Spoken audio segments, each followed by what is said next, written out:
Hello guys, ఒక brother అయితే మనకు మెసేజ్ చేశారు, అన్న డైలీ 5 km 22 చేయడం వల్ల 1600 టైమింగ్లో పడుతుందా అని.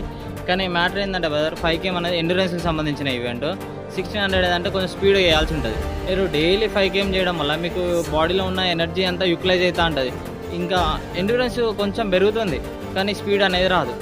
ఎందుకంటే 5 km స్లోగా రన్నింగ్ చేస్తారు. 1600 అంటే దాదాపు 5.5-6 minutes కంప్లీట్ అయిపోవాలి. కాబట్టి ఏంటంటే ఇప్పుడు 1600 కోసం మీరు 200 కానీ, ఒకరోజు 400 కానీ, లేకపోతే స్లో ఫాస్ట్ వర్కౌట్స్ కానీ, ఫేస్ రన్స్ కానీ, హిల్ ట్రైనింగ్ కానీ, ఇలా డైలీ ఆల్టర్నేట్గా డైలీ ఒక టైప్ ఆఫ్ వర్కౌట్ చేస్తుంటే ఏంటంటే మీ బాడీలో ఎండ్యూరెన్స్ అనేది ఇంక్రీజ్ అవుతుంది, స్పీడ్ కూడా ఇంక్రీజ్ అవుతుంది. అప్పుడు ఈవెంట్ అనేది ఈజీ చేయొచ్చు. ఇప్పుడు ఏ ఈవెంట్ అయినా 1600 అంటే డైలీ 1600 పరిగెత్తద్దు, ఏ ఇంప్రూవ్మెంట్ రాదు.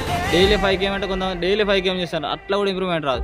కాబట్టి దయచేసి అట్లా చేయకుండా డైలీ ఒకరోజు ఒక వర్కౌట్ చేయండి. అంటే ఒకరోజు స్పీడ్ వర్కౌట్, ఒకరోజు స్ట్రెంత్ వర్కౌట్, ఒకరోజు ఎండ్యూరెన్స్ వర్కౌట్, ఒకరోజు హిల్ ట్రైనింగ్, ఇట్లా ఒకటొకటి చేసుకుంటూ పోతానే మీ బాడీలో ఇంప్రూవ్మెంట్ తప్పకుండా వస్తుంది.